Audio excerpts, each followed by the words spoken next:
IG udah. Hah? IG udah. Yo, assalamualaikum warahmatullahi wabarakatuh. Selamat datang semua kembali lagi di Ngosan Senja episode ke-13.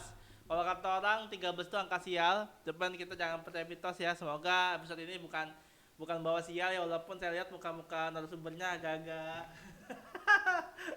enggak bercanda ya, agak-agak menarik ya untuk kita bedah apa yang kemudian dimiliki sama pemikirannya.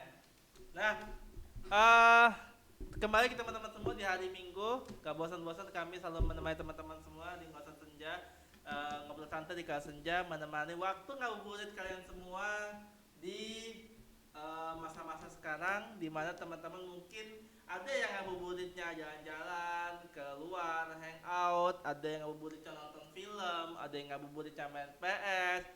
Asalkan jangan main perasaan wanita teman-teman ya, bahaya ya. Karena saya punya teman yang gampang sekali memainkan perasaan wanita. Ya, nah, uh, di episode kali ini kita akan membahas tentang data science. Sebuah uh, term ini sering disebut sebagai sebuah pekerjaan atau mungkin sebagai sebuah apa namanya teori atau apapun lah itu yang memang terkait dengan data dan bagaimana data itu bisa menjadi sebuah ilmu. Nah, kita akan bahas hal itu dan bagaimana kontribusinya terhadap ekonomi Islam. Di samping gua sudah ada salah satu narasumber yang spesial dan hadir hari ini, menyempatkan waktu di tengah hari libur yang harusnya dia beristirahat, harusnya bersama keluarga atau harusnya ia hidup senang-senang. Ya maksudnya mungkin dengan pekerjaan yang udah capek Senin sampai Sabtu, tapi hari Minggu masih tetap berkunjung ke sini buat ngasih insight ke teman-teman semua. Di samping saya mungkin teman-teman sudah nggak asing lagi dengan mukanya, yaitu ada Mas Rahman. Apa kabar Rahman? Alhamdulillah baik. Alhamdulillah baik, Ya. kasih Allah. Kelihatan banget cerah ya, wajah cerah, pakainya lebih rapi dari gua loh. Gua nggak tahu kenapa. Padahal cuma di sini doang. Cuma di sini nggak, ya biasanya sih pakai kaos loh, pakai kaos, kemudian pakai celana itu tuh, celana apa? Celana kayak celana pantai, nggak celana pantai sih, pokoknya celana santai lah, celana santai banget. Jadi gue ngerasa kayak buset, hari ini pakaiannya cukup nyentrik dan ya mungkin karena ada kalian kali ya menemani kalian, jadi pakainya lebih rapi gitu ya. Ya nggak apa-apa lah ya. Nah, lebih keren lah ya. Oke. Nah, Man, tipe apa sekarang? Waduh. Sekarang sebenarnya kemarin-kemarin sih sibuknya. Sekarang udah bebas. Paling juga ya klien sih apa namanya? Apa tuh? Ngerjain proyeknya klien yang revisi-revisi gitu. Ngerjain proyek klien revisi. Ya. Hmm, banyak nih revisiannya. Oh. Oh, Ya itulah karena kita kerjanya kan di sektor jasa ya. Jadi ya ya kayak gitu apa namanya di akhir-akhir ini biasanya revisi-revisi. Hmm, oke oke. Di ini ya di sekolah tata. Ya di swasta. Apa tuh sekolah tata? Kasih tahu lah. Yang belum Oh tahu.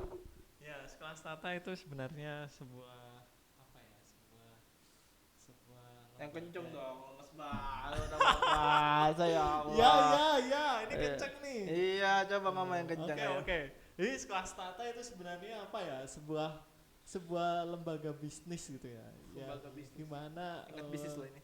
dia itu sebenarnya apa ya lebih ke arah membantu orang-orang akademik dan juga orang-orang data science ya untuk belajar tentang perdataan di Indonesia, literasi data di Indonesia. Tentang literasi Ya. Indonesia. Oke. Membantu ya. Ya. Oke. Jadi edukasi. Ya, edukasi, lebih ke arah edukasi. Edukasi. Ya. Data, pendataan. Data apa aja yang diedukasi? Wah, ini ada beberapa data nih. Ada data sekunder, ada data-data kayak apa ya? Data-data structure maupun unstructure ya. Data structure itu kayak data Susenas, Podes, IFLS, terus data survei lain ya yang diselenggarakan oleh lembaga tertentu gitu. Nah, ada juga data unstructure. Ada data unstructure itu ya yang data-data yang sekarang hipnya di dunia ya big data kayak gitu. Nah, cuman kita nggak menganalisis big data. Enggak sih enggak. Apa tuh? Ya karena big data itu bagaikan samudra ya. Siap. Nah, jadi nggak mungkin kita menganalisis langsung big data, itu nggak mungkin, dan itu perlu teknologi yang canggih gitu. Nah kita ya ibaratnya cuman melihat insight-nya, jadi nanti ada kayak semacam prosesnya gitu, tentang bagaimana cara menganalisis big data, tapi kita nggak menganalisis semuanya kayak gitu. Oke, tapi topik big data tetap jadi topik di sekolah tata untuk dibahas Ya, di salah edukasi. satu. Ya, salah satu topik yang ada di sekolah tata. Jadi karena ya itu related dengan perkembangan teknologi sekarang, yang semua orang itu bisa membuat data. Jadi itu satu concern kita untuk dijadikan sebagai apa ya? Ya kajian, kemudian dijadikan sebagai bahan penelitian kita. Gitu. Oke. Nah, tapi lu mulai suka dunia ini tuh sejak kapan lo? Jadi sebenarnya gue itu sukanya di dunia penelitian, bro. Oh, penelitian. Ya. Jadi sebenarnya sejak SMA sih, bro. Sejak SMA. Ya, sejak SMA dulu pas apa ya, kelas 3 SMA itu pernah ngadain survei di Demak. Oh, pernah ngadain survei Iya. ya. Oke. Ya, itu waktu itu tentang Aksoropegon kalau nggak salah. Aksoropegon. Itu Tahu? apa tuh? Arab gundul yang Arab memang itu bahasa Jawa gitu. Nah, itu dilihat bagaimana penggunaannya kayak gitulah. Nah, itu penelitian kecil-kecil lah waktu dulu. Ya, sejak SMA sih, bro. SMA. Kenapa tiba-tiba tertarik untuk meneliti? Misalkan orang jarang ya SMA itu neliti ya. Gua jujur aja, gua SMA nggak suka neliti, bos. Dan teman-teman gua rasanya nggak ada tuh yang punya ketertarikan di dunia penelitian. Dalam arti ya dunia akademik dalam konteks belajar banyak, orang yang suka belajar, orang suka cari ilmu baru gitu ya, atau orang yang apa namanya coba-coba sesuatu gitu. Coba yang masuk ke dunia penelitian yang dia harus survei, harus menggunakan metode dan sebagainya, itu rasa-rasanya di kelas di sekolah gua itu nggak ada. Mungkin nggak ada atau sangat kecil banget gitu. Orang yang kayak gitu. Iya benar. Itu maka dari itu yang gue cari, bro. Jadi orang yang sedikit banget melirik itu ya, tapi itu memiliki impactful gitu. Satu itu. Yang kedua, gue terinspirasi sih sama hadis Rasulullah. Masya Allah. Apa tuh? Salah satu kesunahan Nabi itu ketika mau mengadakan sholat jamaah gitu ya, atau setelah sholat jamaah, Nabi itu pasti menanyakan sahabat-sahabatnya yang nggak ikut sholat. Ditanya, kenapa kok gak ikut sholat? Maksudnya di situ ada unsur keingintahuan Nabi terhadap keadaan sahabat-sahabatnya. Nah, pola itu yang kemudian menjadi apa ya? Gue banget itu loh. Rasa ingin tahu, dan itu dan rasa ingin tahu itu menjadi perhatian khusus ke sekitar gitu. Jadi itu. Rasa ingin tahu. Jadi penelitian yang lo lakukan itu muncul karena lo punya rasa ingin tahu. Iya benar. Terhadap satu hal. Iya. Contoh waktu itu kasusnya ada anak gundul. Iya. Waktu itu apa sih yang ini soal aksara apa pegon itu? Jadi sebenarnya gini, kan Demak kan terkenal kota wali ya. Kota wali, oke. Kota wali. Jadi gue pengennya kan di sana ada banyak pesantren sama santri. Dan kebanyakan dari mereka sih selain sekolah formal, mereka juga ngaji gitu ya. Yang ngajinya ini bisa ngaji di pesantren atau ngaji di apa namanya ya kiai gitu, kiai daerah gitu kan. Nah, tapi yang uniknya mereka itu dalam metode pembelajarannya masih menggunakan aksara pegon itu dalam rangka untuk melihat originalitas dari kitab yang dikaji. Iya, kitab yang dikaji. Nah, makanya itu menariknya kan. Nah, di sisi lain kan sekarang teknologi juga banyak. Terus apakah itu masih ada gitu di era-era sekarang? Nah, itu makanya disurvei kayak literasi mereka, penggunaan mereka untuk apa. Nah, kayak gitu di kalangan SMP, SMA, di sekolah-sekolah formal sama sekolah-sekolah Islami di Demak. Gitu. Oke. Itu sebenarnya ini sih salah satu lomba yang diadain Kemenak itu. Jadi salah satu lomba yang diadain Kemenak. Iya. Oh, jadi lu ikut lomba di situ? Iya, benar. Oh, alah. Jadi ini bukan tiba-tiba muncul ya. I mean, tiba-tiba lu iseng gitu, nah teliti Lalu ada lagi dorongan lomba. Iya. Salah satu itu dorongan lomba. Di sisi lain juga memang gue suka meneliti sih, sebelumnya juga melakukan penelitian di ranah sains ya. Maksudnya di ilmu pengetahuan IPA gitu. Nah, tapi karena apa ya, IPA itu kayak wah, gue ada keterbatasan lah di situ lah.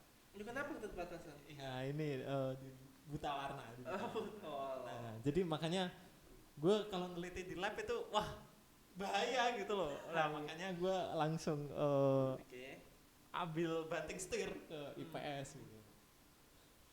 Banting, bukannya SMA IPA ya? Iya IPA. Nah tapi kuliahnya kan IPS kan. Iya. Nah ini gara-gara itu salah satunya. Ya. Kan emang apa namanya, dari SMA IPS, nggak ada SMA IPA, tapi banting setir karena merasa kekurangan dia. Berarti biologis ya? Kalau kayak gitu kan buta warna, karena berarti kan hubungan ke topik biologinya. Iya biologi. Kayak fisika, kimia juga kurang ya. Iya kimia. Padahal mata pelajaran bahkan WSN yang gue ikutin itu kimia. Oh iya, anak WSN nih. Iya, WSN amatiran. Newbie. Amatiran itu. Oh, amatir. Oke. WSN ayo. Iya, justru gini, gue pas waktu pelatihan WSN justru itu gue malah ke ini penelitian. Jadi di waktu itu ada bersamaan gitu loh, 2 lomba bersamaan. Yes. Nah, di situ ada karantina sekolah, terus sama penelitian langsung lapangan. Nah, gue malah bolos karantina untuk meneliti. Allah. Jadi makanya udahlah, ini kayaknya passion gue di penelitian deh gitu. Di akademik, udahlah gitu.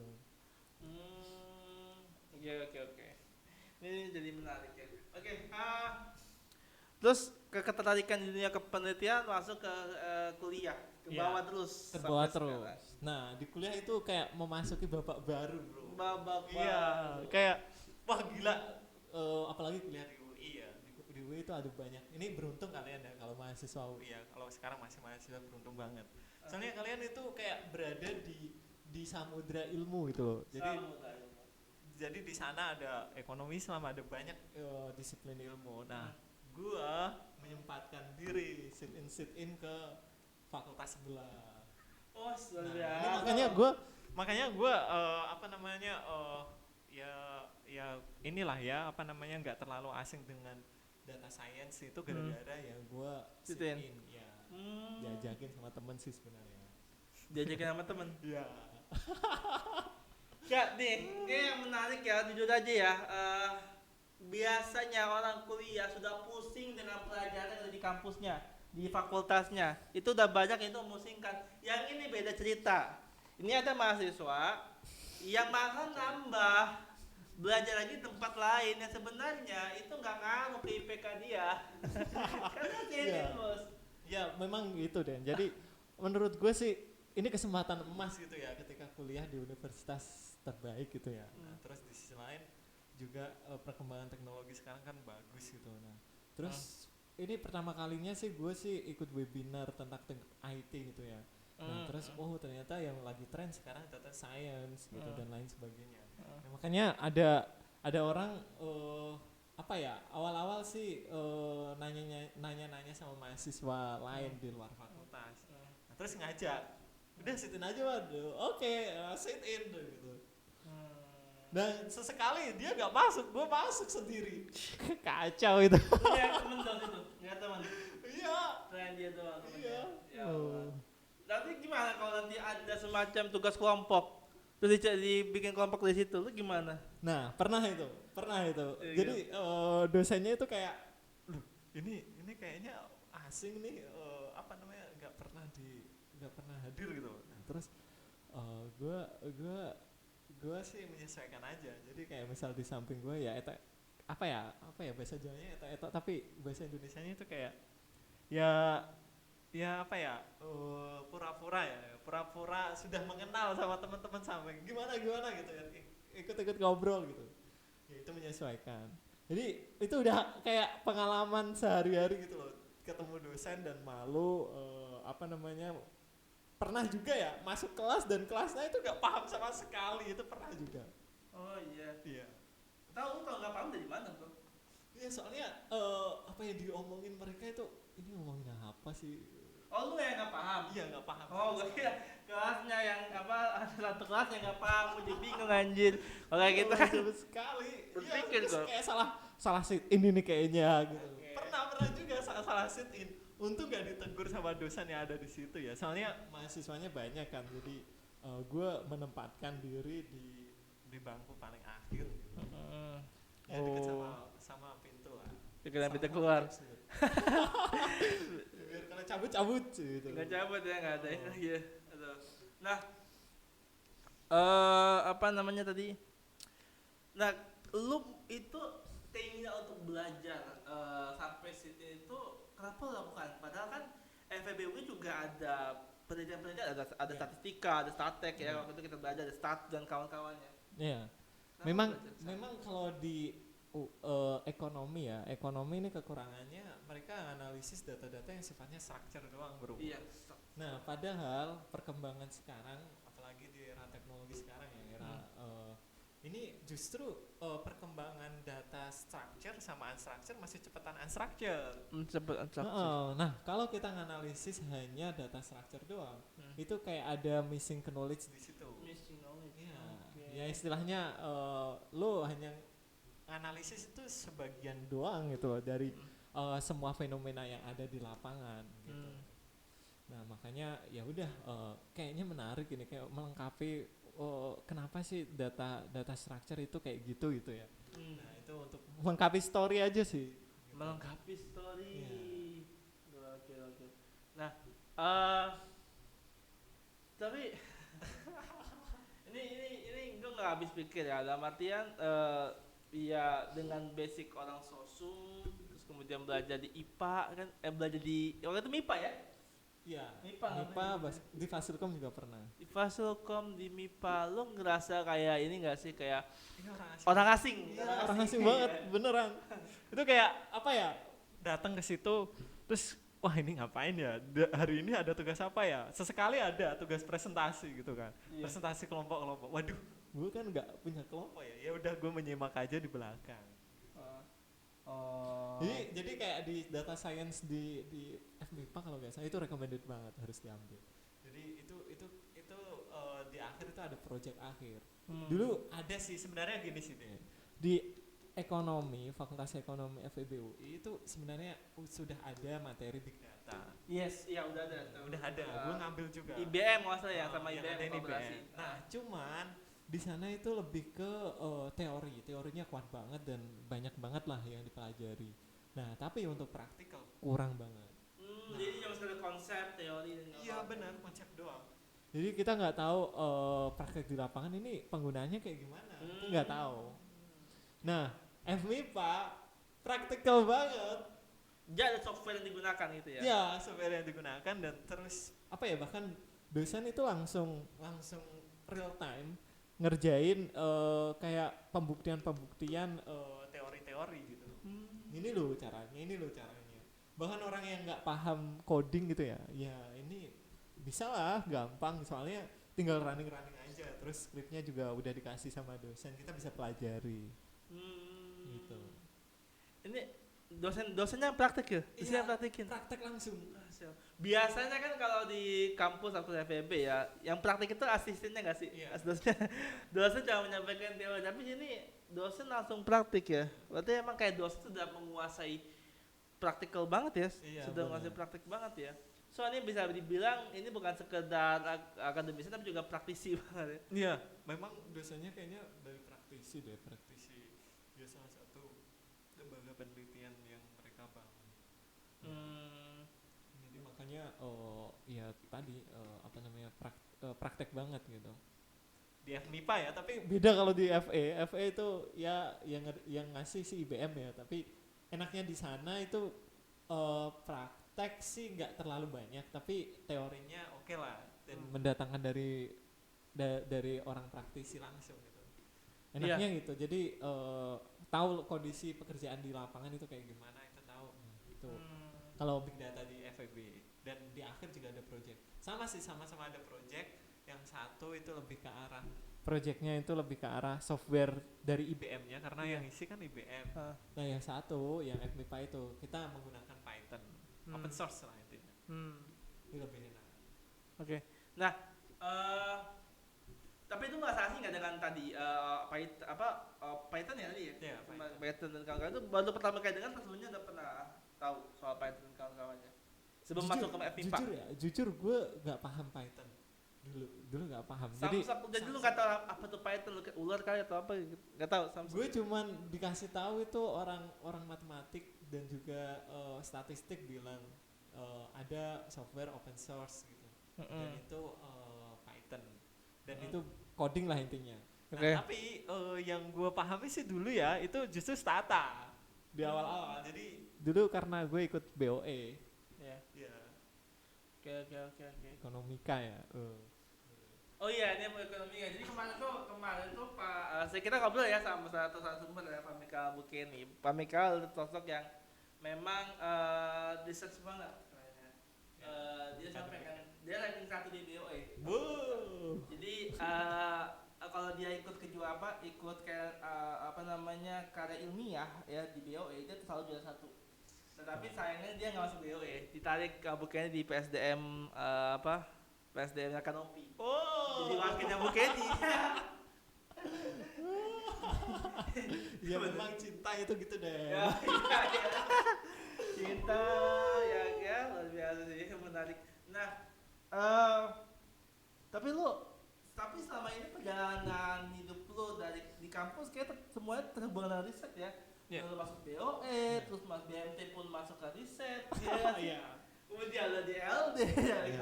Lu pernah gak sih kayak kepikiran, bosan gue riset mulu, pengen coba yang lain kah? Enggak, itu yang justru membuat gua mempertajam Pisau. Ya pisau itu alat juga ya sama Iya. pengetahuan yang sekarang lagi berkembang gitu. Maksudnya gini, dengan riset kan sebenarnya rasa ingin tahu kan, kuncinya di situ. Okay. Nah, terus dulu pas pernah di Riau juga itu juga riset kan dan survei. Riau itu ini apa? KSM Meka Prastia. Oh, KSM. Nah, itu ada research camp namanya. Research camp. Nah, Oke. di sana juga kita itu disadarkan kalau lu itu harus tahu tentang keadaan masyarakat di sana itu kayak gimana gitu. Mereka punya masalah kayak gimana dan itu harus dipecahkan oleh kita gitu. Bahkan mereka itu ketika kita datang ya mengharap besar sama hasil penelitian kita.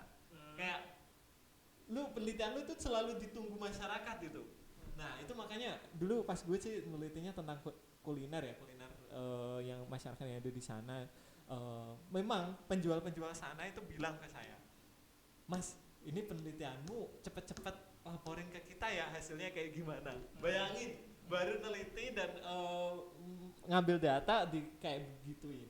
Nah, terus juga pendidikan di sana juga kan karena mereka terpencil ya di Sungai Tohor kan terpencil gitu. Nah itu, jadi kayak empati lo itu diasah di situ. Nah, di sisi lain juga perkembangan teknologi ya tadi ya. Jadi gini, kalau kita riset di ekonomi Islam aja kan kayaknya pisau analisisnya terbatas di ekonometrika atau kualitatif gitu ya. Nah, tapi ketika kita mendalami, ternyata di bidang ilmu lain, di interdisiplin lain itu mereka punya metode-metode juga yang lebih bagus pendekatannya dan itu menarik untuk kayak menyelesaikan masalah yang ada di ekonomi Islam gitu. Nah, tapi menggunakan pendekatan mereka. Nah, itu yang gue coba untuk dekati bagaimana cara kita itu melihat pandangan yang berbeda. Makanya itu membuat ini ilmu baru nih. Nah, terus belajar. Ilmu baru nih, terus belajar gitu. Oh, oke. Selalu ingin belajar lagi. Iya, si Rahman tuh tipe orang yang selalu ingin belajar. Belajar dimanapun, kapanpun, walaupun kadang-kadang tertidur pun jadi jabanin. Oke. Ya, bener gue suka tidur sih Den. Bener gue suka tidur. Aduh. Iya, aku juga suka tidur. Kalau tidur mah ngeri juga. Ya. Ngantuk bos. Nah, tapi ya kalau gue perhatikan sebenarnya selama gue di kampus sama Rahman juga ya, jadi orangnya emang excited kalau setiap pelajaran, setiap mata kuliah. Ada aja yang ditanyain. Beneran. Kayak satu apa gitu. Lu nama nih yang nanya nih. Nanti kira-kira nama yang nanya nih. Pasti pada sebel ya Dede. Gue nggak tahu. Juga nggak tahu. Cuman kalau emang waktunya sudah habis, sudah mau habis, kemudian lu nanya, you know what I think, you know what we think. Iya. So, Ya, itu pengalaman yang nggak mengenakan gitu. Ya sih gue nyebelinnya di situ. tapi tetap aja ya. Di sisi lain dia menjadi membangun dinamika di kelas karena ada pertanyaan, ada sesuatu yang didiskusikan. Audionya kayak gitu, ada yang kesel juga karena kelamaan, pengennya langsung pulang, nggak bisa selesai. Iya. Ya apa? Ini menjadi sebuah insight yang bagus buat teman-teman semua bahwa dunia apapun lah itu nggak cuma data sains ya, perlu untuk digali karena ilmu itu yang perlu diperdalam dan terus diperdalam. Makanya kita wajib menjadi gelas kosong yang harus terus selalu diisi. Iya, benar itu. Nggak boleh penuh dulu karena kalau penuh itu apa yang masuk kadang-kadang ditolak. Akhirnya ya udah nggak belajar apapun gitu. Nah, mengambil contoh dari Rahman itu jadi satu hal yang buat gue juga cukup nampar ya, dalam artian orang yang semangat banget belajarnya, orang yang bahkan sampai sitin kelas, yang gue rasa juga gue ikut kelas aja udah mager, apalagi nambah kelas baru. Ini yang ya menarik lah, yang sehingga membuat dia sampai saat ini bisa seperti ini. Bisa lihat kan kayak gini? Ya kayak gini. Bisa lihat lah. Ya makanya kayak gini lah ya, bentukannya kayak gini gitu. Oke man. Nah, apa penelitian terbaik yang pernah lu buat sampai saat ini? Apa ya dunia? Jadi sebenarnya sampai sekarang sih masih bingung ya penelitian terbaik itu kayak gimana gitu ya. Tapi apa namanya? Menurut gue sih sampai sekarang belum menemukan. Jadi itu makanya gue masih belum jenuh ya tentang di dunia penelitian. Belum menemukan mana yang terbaik. Yang pasti yang mungkin yang mendekati itu ya skripsi saya gitu. Skripsi saya itu karena ya soalnya di situ ada sejarahnya. Ada sejarahnya. Ada sejarahnya itu. Jadi ya apa ya? Ya itulah dia kan bahas toleransi ya, isu toleransi dan juga itu cikal bakal kenapa gue sampai kayak gini gitu loh. Jadi ya itu salah satu rangkaian perjalanan hidup kita sampai sekarang terus sampai malam begadang dan lain sebagainya. Banyak story lah ya di sana. Pasti kalau kalian tugas akhir itu kayak gitu lah. Banyak story di sana. Banyak story di skripsiannya. Deskripsiannya. Iya. Dan ya geng semua skripsi rasanya. Dan gue bangga sih, bangganya apa? Karena pembimbing saya itu Pak Teguh Dartanto gitu. Dan itu ya orang yang gue gue impikan waktu dulu pas jadi mahasiswa gitu ya. Kok orang ini kok penelitiannya produktif banget gitu kan. Nah makanya gue penasaran nyari tahu penelitian tentang beliau gitu kan. Nah akhirnya ketemu deh sama beliau. Akhirnya udah seperti anak mahasiswa Nah, sebelum lanjut, ini baterainya udah habis, jadi gue ngambil casan dulu bentar. Ya, silakan. Asal gue ngambil dulu sama yang lain. Ya, silakan kalau ada pertanyaan. Nggak bisa lihat juga ya kalau ada pertanyaan ya.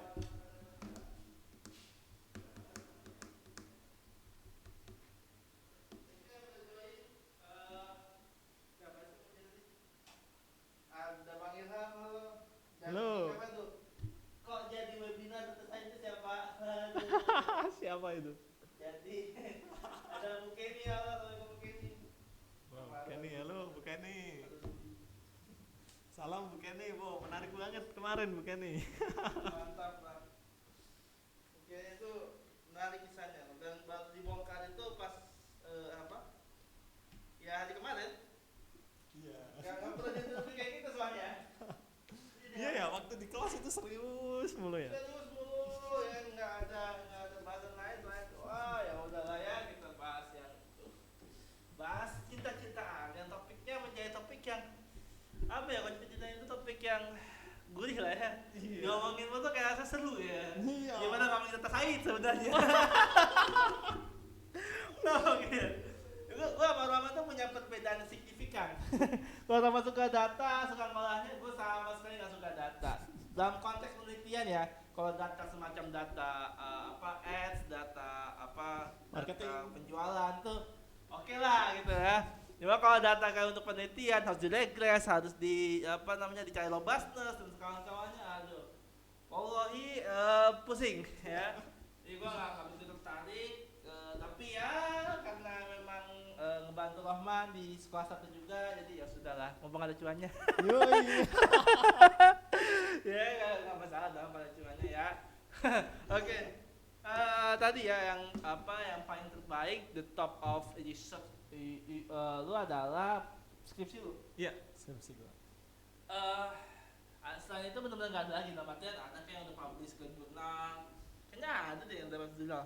Belum Iya, ada. cuman publish jurnal itu memang dulu itu karena rasa ini ya, kalau kan publishnya ada satu aja sebenarnya publish jurnal, cuma yang satu itu conference aja ya. Conference.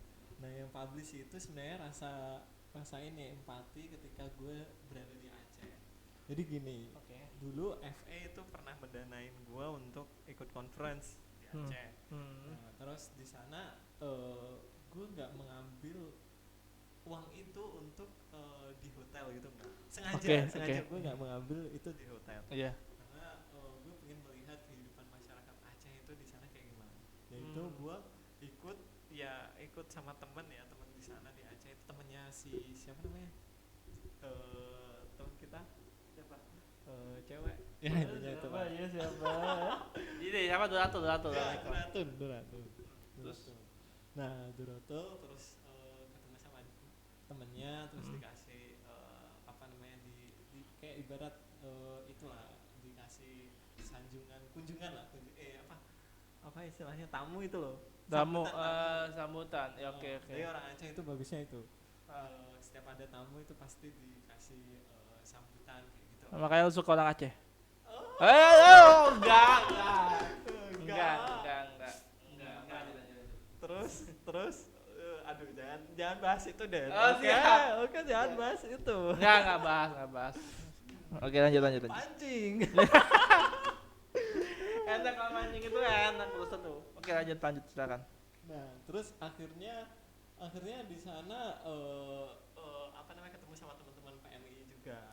PMI, oke. Orang PMI dan di sana juga belajar ya bagaimana mereka inilah bertahan hidup mahasiswa. Oke. Nah, makanya gue tinggalnya juga di sekrenya PMI-nya Aceh gitu. PMI Aceh. Supaya langsung ke masyarakat. Jadi gue pagi-pagi kayak gitu jalan-jalan ke Aceh gitu. Nah, melihat kondisi di sana itu kayak gimana. Sempet nanya-nanya sama warga kayak gitu. Oke. Terus apa? Nah, maka dari itu gara-gara itu gue membuat semacam karya tentang konon Aceh. Konon apa tuh konon? Konon itu hukum Aceh. Jadi hukum, hukum. Jadi di Aceh kan ada hukum syariat ya yang harus ditegakkan. Yes, ya. Nah di sana itu gue pengen melihat impactnya dari konon itu terhadap kesejahteraan masyarakat itu kayak gimana. Ya. Nah salah satunya mungkin tentang ekonomi Islam juga waktu itu. Jadi tentang Bank Syariah. Iya, Bank Syariah ya, konversi ya, semuanya dikonversikan ke syariah semua kan 100%. Nah, makanya itu gue lihat pulang dari Aceh, gue bikin penelitian itu dan ya udah gue submit ke jurnal, ternyata diterima. Wah, jurnal apa tuh masuknya? Jurnal apa? Sinta sih ya, di lokal aja di Indonesia. Oh, jurnal Sinta. Ya, judulnya apa? Konon Aceh Conversion Bang, pengaruh konon Aceh terhadap kesejahteraan. Oh, oke. Dibaca ya teman-teman yang suka neliti. Gue nggak suka neliti, jadi gue nggak perlu baca. Ya, kita beda mazhab. Jadi teman-teman yang suka meneliti silakan dibaca, apalagi yang terkait dengan ekonomi Islam ya, karena jadi dilihat banget ya. Karena kita juga dulu prodi ekonomi Islam, yang satu suka neliti, yang satu suka jualan, beda banget kita. Jadi bagi teman-teman yang suka neliti silakan hubungin di orang buat belajar, buat belajar bareng. Oke, Belajar bareng. belajar bareng aja. Diskusi. Nah, diskusi. Ya, tapi mahal lah diskusi sama dia. Oke, lanjut aja. Itu nanti masalah bisnis lah ya, nggak usah dibahas ini. Repot, nanti kita jualan lagi. Iya. Ya apa emang jualan, nanti dikit-dikit kita jualan lah, sama juga buat dapat cuan ya enggak? Iya. Oke, Man, apa yang pengen lu capai sebagai seorang peneliti? Jadi Sebagai seorang data science lah. sebenarnya ini berkaitan sama masalah ya, masalah. Masalah. Namanya juga masalah akademi ya. Iya. Jadi menginginkan ya apa yang kita pikirkan, apa yang kita renungkan di dalam dunia penelitian gitu. Nah itu tuh bisa bermanfaat ke masyarakat gitu, bisa memberi masalah ke masyarakat. Oh ternyata itu kayak gitu dan kita bisa mendidik masyarakat itu. Apalagi sekarang kan bonus demografi dan orang Indonesia juga pastinya udah bagus lah literasi tentang pengetahuan alam, terus pengetahuan tentang pendidikan lah. Nah itu makanya itu momen penting gitu dan itu gue suka sama itu gitu, kemaslahatan itu yang gue suka, makanya gue juga bergabung di masalah akademi. Pertama kali loh satu orang yang ikut bergabung lah gitu di masalah. Waktu itu ada Yudis, ada Afif ya. Baru ada dia sebenarnya. Iya, gue terakhir. Lagi, tapi tetap yang ikut membangun. Kita benar-benar awal tuh bukan di masalah di awal ya, masalah akademik dulu di awal. Kemudian baru muncul kelas tata di 2019. Jadi 2015 dulu masalah akademik. Muncul 2019 kelas tata. Yang nggak tahu kisahnya nonton aja di Instagramnya udah ada. Udah ada postingan lagi kisahnya. Tentang 2019 kita lahir sampai sekarang seperti apa. Dibaca aja di Instagram @sekolahstata. Namanya? Ya, ini. Jangan lupa follow ya. Jangan lupa follow. Konten-kontennya menarik loh. Yang bikin siapa ini ya? Konten kreator kita ini. Di YouTube juga jangan lupa dilihat ya kontennya yang mungkin orang ganteng. Ganteng sekali. Ganteng. Siapa tuh dipinang? Pujaan sih. Stop. Ya. Stop. Oke, lanjut. Masalahnya di live, enggak bisa di-cut. Dikasih itu aja titik gitu kan nggak bilang ini live nggak bisa diedit nggak bisa di-cut jadi ya kita ngomong nggak bisa diapain udah ini sudah cepat saja udah. Oh iya benar. So siapapun yang menonton live ini nanti di rekaman ulang khususnya tolong yang cepat ceplos tadi udah anggap panggilan lu aja ya. Oh ya ada satu kisah Den ketika gue di Aceh ya. Jadi ini berkaitan sama masalah report juga ya. Masalah report tentang big data tuh. Yes. Kita bahas big data dan itu tentang literasi tentang ekonomi Islam ya. Jadi gue di sana ternyata juga punya kesempatan untuk menularkan hasil risetnya itu ke teman-teman orang PMII dan juga kayak masyarakat sana lah. Ada salah satu yang dia concern juga ke dunia ekonomi gitu, ekonomi Islam. Nah itu makanya ini boleh aku present hasil masalah report ya waktu itu ya. Kita kan bikin masalah report ya. Yes, oke. Ke depan mereka. Langsung depan mereka. Wow, biasa. Terus ini kayak mencoba untuk ngasih tahu ini loh ekonomi Islam yang sekarang lagi digadang-gadang di Indonesia itu kayak gini. Bahkan sekarang concern banget kan sampai didirikan sebuah lembaga badan baru kan KNKS. Nah, itu betapa pentingnya ekonomi Islam bagi masyarakat Indonesia kayak gitu. Oke. Ini jadi tapi mereka excited nggak dengan itu?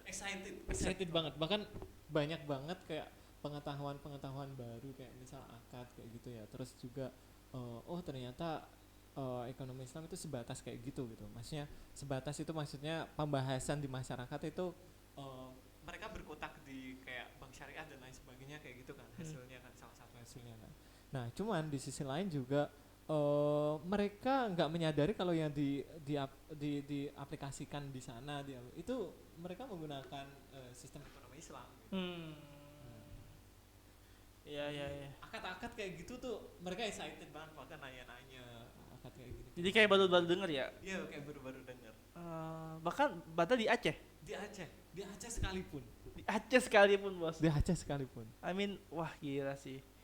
Maksud gua Aceh yang yang syariahnya sangat-sangat terkenal. Maksud gua yang bahkan disebutnya Serambi Mekah ya. Iya. Dan apa namanya syariah Aceh sangat tegak. Istilah-istilah akad-akad ekonomi Islam itu baru didengar di Sebenarnya situ. dia sudah paham, tapi nggak tahu Konsepnya kayak gimana, dalamnya bentuknya kayak seperti gimana, apa. kayak gitu. Itu nggak paham. Ya praktiknya lo tau ya gimana ya. Prakteknya juga nggak tahu. Cuman tahu Dan pernah dengar. bahkan ya cenderung menyamakan sih. Ya itu masalah klasik ya. Maksudnya apa sih perbedaan itu pertanyaan. Oh, yang bunga mendasar. sama Oh, itu ya bagi hasil kawan. iya. Iya. Iya iya. Pertanyaan yang mendasar dari masyarakat yang sering banget Iya di apa ya di obrol apa yang banget iya. bahasan topiknya itu selalu gitu ya. Biasanya tuh orang-orang apa namanya yang baru paham soal bagi hasil sama bunga, pertanyaan kritisnya adalah apa sih bedanya kedua itu? Iya. Ini juga sering banget buat orang-orang yang saklek dengan pemikirannya dalam artian ya udah sama aja lah bunga sama bagi hasil kan sama aja. Ini rasanya perlu diedukasi lagi. Gitu. Apalagi kalau bisa ditambahkan dengan data sih. Iya. Yang itu yang sekedar hadis atau sekedar kalimat bahwa beda ini loh beda nama loh ini bagi hasil nih ini bunga ini orang akan mental dalam artian apa sih ya Iya. cuma sekedar bagi atau akad yang bedanya cuma akad doang ini sebutnya bagi hasil sebutnya bunga Iya benar. orang nggak akan peduli gitu loh ya bodo amat ya sistemnya sama bro. Iya.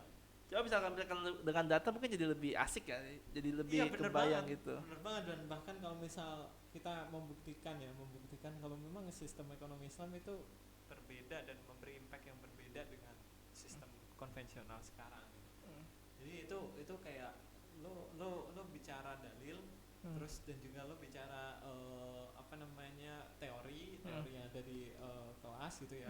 Nah, tapi lo di tackle dengan bukan di tackle ya, didukung dengan basis data. Jadi Basis data. itu maka langsung mereka langsung tertarik banget gitu.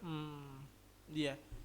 Jadi buat teman-teman juga mungkin para pendakwa ya di ekonomi Islam di KASEI atau mungkin di lembaga paling besar FOSEI dan kawan-kawannya sejenis teman-temannya bicara soal ekonomi Islam tidak lagi hanya bisa bicara soal dalil atau hanya lagi bicara soal perbedaannya ada di akad ya.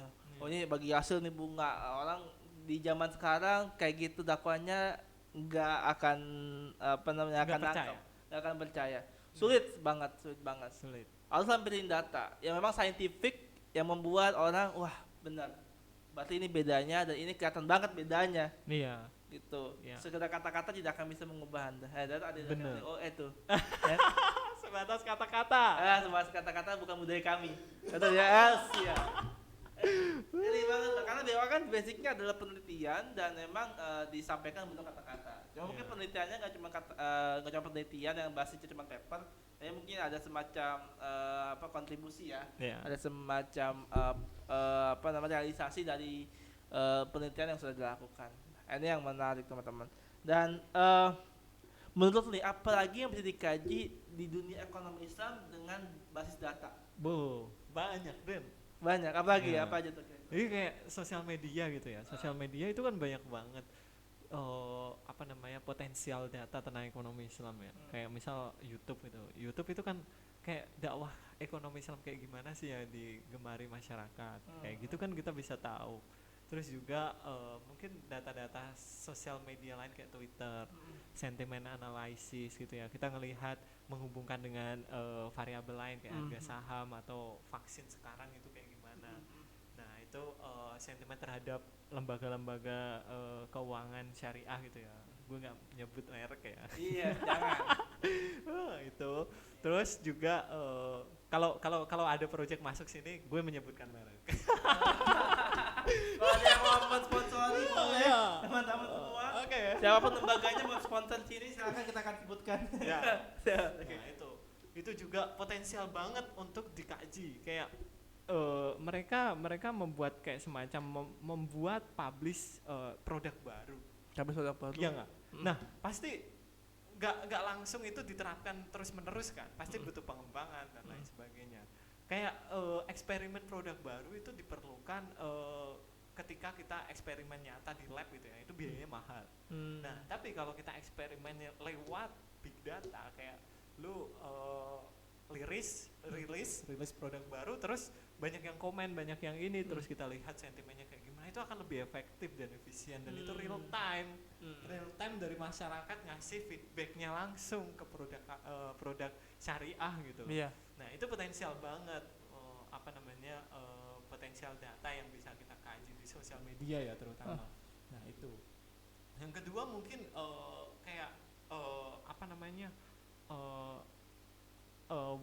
Wikipedia ya, salah satunya ya. Wikipedia itu ternyata ada namanya, setiap website itu ada namanya data. Semua institusi dan lain sebagainya punya data lah. Dan itu datanya bisa sifatnya structured atau unstructured. Dan itu potensial banget kalau unstructured, meskipun teks tulisan itu bisa lah kita analisis kayak tadi sentimennya kayak gimana dan lain sebagainya. Terus ada lagi kayak ujaran kebencian. Hate speech ya. Hate speech. Nah, hate speech itu jadi ekonomi Islam juga cuman keuangan dan lain sebagainya ya, kayak gitu ya. Kebanyakan kayak gitu kan. Nah, tapi ekonomi Islam itu termasuk development juga, bagaimana cara mendevelop manusia Indonesia, manusia Islam Indonesia itu sesuai sama kaidah syariah gitu, kaidah ekonomi Islam. Nah, itu salah satunya mungkin bisa kita dekati dengan pembuatan permodelan kayak. Jadi gini, big data itu nggak bisa langsung dianalisis. Big data butuh toolsnya itu bisa langsung library-nya dibuat masyarakat gitu ya, terus di share ke kita gitu, kayak gitu bisa. Ada juga yang kita harus membangun sendiri itu kayak kita membuat labelin data sendiri dan lain sebagainya kayak gitu. Jadi data ekonomi Islam nggak sebatas hanya keuangan, saham kayak gitu, nggak sebatas kayak gitu. Tapi ternyata data di dunia ini tuh udah banyak, apalagi tentang ekonomi Islam ya. Dan itu sekarang lagi digencarkan banget ya. Diperhatikan banget. Oke. Gitu, bro. Oke, nah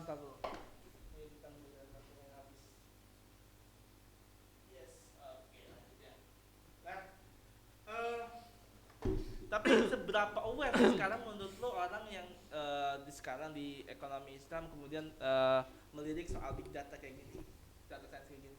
Sebenarnya sekarang sih kalau kampanye gitu ya, itu banyak gitu ya. Cuman mereka nggak tahu big data itu kayak gimana. Sebenarnya big data itu kayak gimana, dan peranan data big data ke data science itu kayak gimana gitu. Nah, itu mereka belum memahami secara dalam. Ternyata ada banyak keputusan sekarang yang memerlukan data gitu. Dan itu masyarakat sekarang itu lebih ke arah ya udah di literasi aja, di literasi, dan mereka ngasih feedback dan lain sebagainya gitu ya. Nah, tapi lama kelamaan gue yakin kalau data-data di dunia ini, data-data itu pasti akan dipahami oleh masyarakat semuanya. Dan sekalipun tidak paham literasi data ya, tapi mereka pasti nanti akan mendengar ke sanak saudaranya kayak gimana gitu tentang perdataan. Oke. Nah, tapi campaign yang terkait dengan ekonomi Islam, terus ngambil soal data, dalam artian kajian-kajian mendalam ekonomi Islam berbasis data-data big data kayak gitu-gitu udah mulai ada belum sih? Sebenarnya masih terbatas ya, apalagi NKS kan juga nggak pernah ngadain kajian tentang. Saya lupa.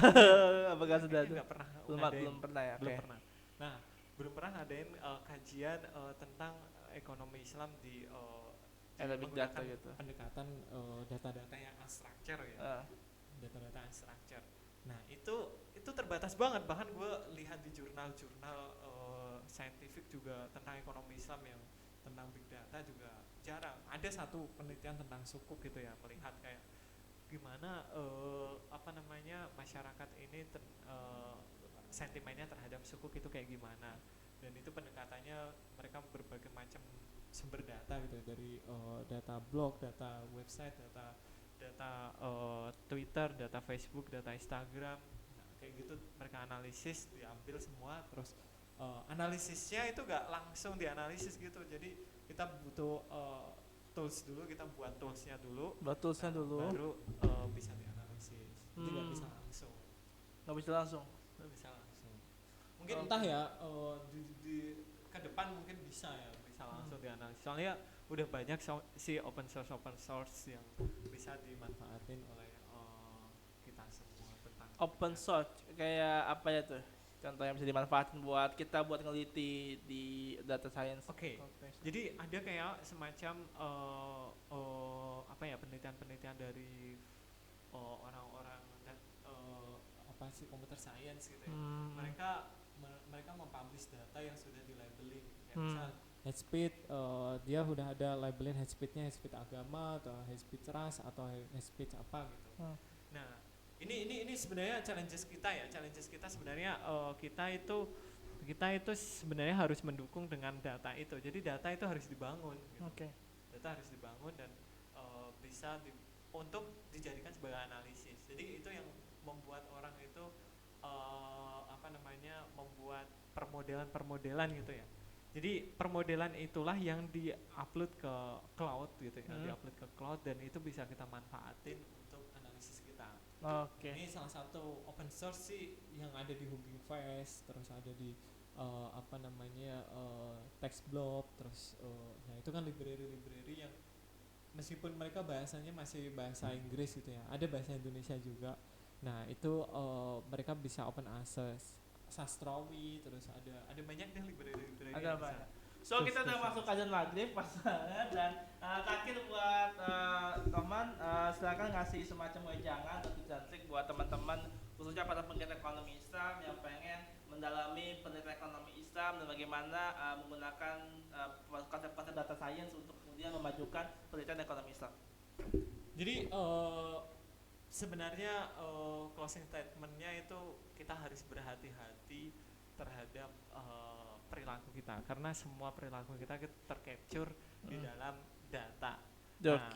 Makanya sekarang apapun apa yang kita perbuat di digital itu akan terbekas di cloud dan terbekas menjadi sebuah data, dan data itu bisa mungkin berharga, bisa mungkin tidak berharga, dan itu harus privasi kita harus kita jaga. Jadi berhati-hati dengan perilaku kita karena dengan begitu banyak hal yang kita terawasi dengan data itu. Dan kalau di dunia penelitian untuk para peneliti jangan mensalahgunakan data yang kita ambil gitu. Soalnya sekarang gampang banget kita mengambil data privasi orang melalui sosial media dan lain sebagainya, dan jangan disalahartikan dan jangan buat untuk kepentingan yang mungkin itu tidak etis di dunia akademik. Oke, thank you semuanya, thank you Omar atas waktunya dan terima kasih buat yang sudah hadir pada Kawasan Senja episode 3 ini. Dengan jumpa di Kawasan Senja episode berikutnya dan selamat berbuka puasa. Wassalamualaikum warahmatullahi wabarakatuh. Waalaikumsalam warahmatullahi wabarakatuh. Ayo.